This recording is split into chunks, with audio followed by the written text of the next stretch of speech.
Rentrons maintenant dans le détail de la syntaxe de la JSTL. En particulier, nous allons commencer à découvrir comment nous faisons en JSTL pour afficher de simples variables dans notre page JSP. Vous allez voir qu'il y a de gros avantages à passer par la JSTL plutôt que par du code Java, en particulier pour des raisons de sécurité. Voyons voir maintenant la syntaxe de la JSTL. Nous avons ensemble écrit cette première ligne en JSTL, c'est .out value égale bonjour. Il nous a permis de vérifier que nous avions bien installé et configuré la JSTL. Mais cette ligne, contrairement à ce qu'on aurait pu croire, ne sert pas vraiment à rien. En fait, elle a déjà un avantage, elle échappe les caractères spéciaux XML et HTML. Ça veut dire quoi? Ça veut dire que ça vous évite d'avoir affaire à la faille XSS, qui est une faille célèbre sur le web. Imaginez que dans un champ de texte, votre visiteur saisisse du HTML ou du JavaScript. Eh bien, ce HTML ou ce JavaScript, vous ne voulez pas qu'il s'affiche dans la page une fois que vous affichez à nouveau le message du visiteur. L'avantage de cette technique, c'est justement que les caractères HTML n'apparaissent pas. Essayons, par exemple, je mets une balise de paragraphe ici, j'actualise, et vous voyez que la balise de paragraphe n'a pas été traitée par le navigateur. Elle s'affiche, certes, mais elle n'est pas traitée. Elle n'apparaît pas donc dans le code source, de telle sorte qu'elle aurait pu créer un nouveau paragraphe à l'intérieur du paragraphe. Là, ça n'aurait pas été dangereux d'avoir un paragraphe qui contient un paragraphe, à part que c'est techniquement interdit en HTML. Mais la personne aurait pu mettre du JavaScript pour, par exemple, essayer de récupérer les cookies du visiteur. Donc voilà, déjà un premier intérêt, un premier avantage de l'utilisation de cette balise out de la JSTL, elle échappe les caractères spéciaux. Il y a d'autres avantages à utiliser la balise out. Par exemple, vous n'écrirez pas toujours du texte en dur comme ici. En fait, je pense que ça n'arrivera quasiment jamais. À la place, vous utiliserez plutôt un élément expression language et vous écrirez par exemple $, entre accolades, variable, à l'intérieur de l'attribut value.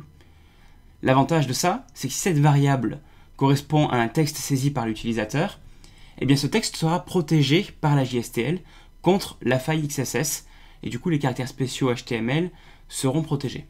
Ça, c'est un premier avantage.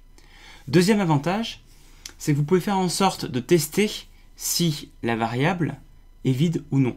Et si elle est vide, alors vous pouvez rajouter un deuxième attribut, comme je le fais ici, default égale, et vous indiquez une valeur par défaut. Qu'est-ce que ça veut dire? Ça veut dire que si la variable est vide, alors c'est valeur par défaut qui s'affichera.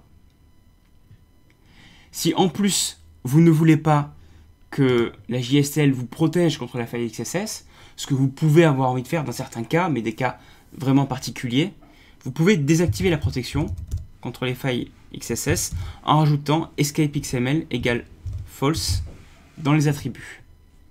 Et enfin, dernière chose à savoir, vous n'êtes pas obligé d'écrire ici la valeur par défaut dans default, comme je viens de le faire ici, mais vous pouvez le mettre à la suite de la balise. Je supprime ici l'attribut default.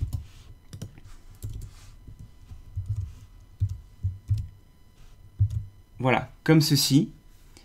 J'écris cout value égale la variable. Et à la suite de la balise, j'écris une valeur par défaut. Et ensuite, je ferme ma balise avec /cout. Ça, c'est exactement la même chose que le code juste avant. Simplement, il y a une syntaxe un petit peu différente qui peut être plus pratique dans certains cas.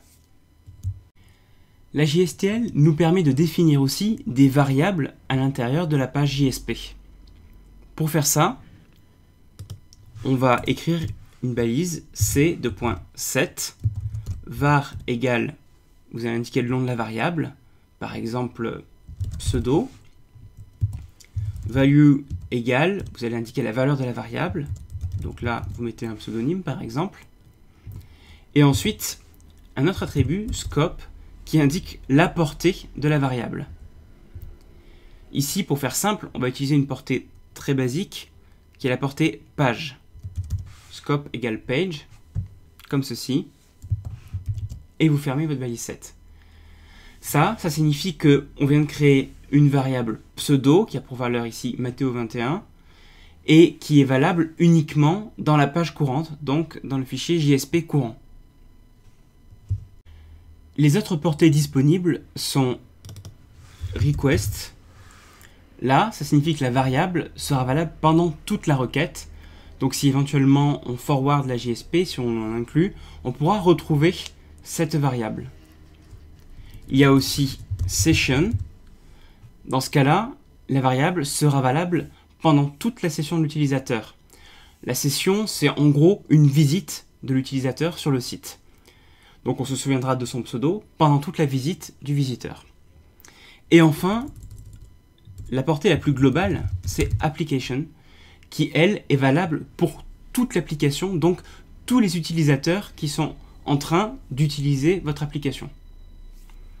On va rester simple et modeste, et on va garder une portée de page. Si on veut vérifier que la variable a bien été créée, il nous suffit d'essayer de l'afficher. Pour ça, on peut aller dans le paragraphe suivant et écrire à l'intérieur une balise JSTL, cout value égale $pseudo, vous l'aurez compris, comme ceci. Voilà. Et ici, le paragraphe devrait donc afficher la valeur de pseudo qui a été définie ici à Matteo21. Et si on teste, on voit bien que le paragraphe affiche le contenu de la variable. On peut aussi définir la valeur à l'intérieur de la balise set. Pour ça, je vais supprimer l'attribut value et faire en sorte que la balise soit fermée un peu plus loin, la balise set. Et à l'intérieur, entre set et /set, je peux écrire ma valeur que j'inclus dans ma variable pseudo. Ça, c'est une autre façon d'initialiser la variable. Si ensuite vous voulez modifier la variable, il suffit d'utiliser la même expression. Par exemple, ici, je définis la variable pseudo pour valeur Matteo21 et je l'affiche.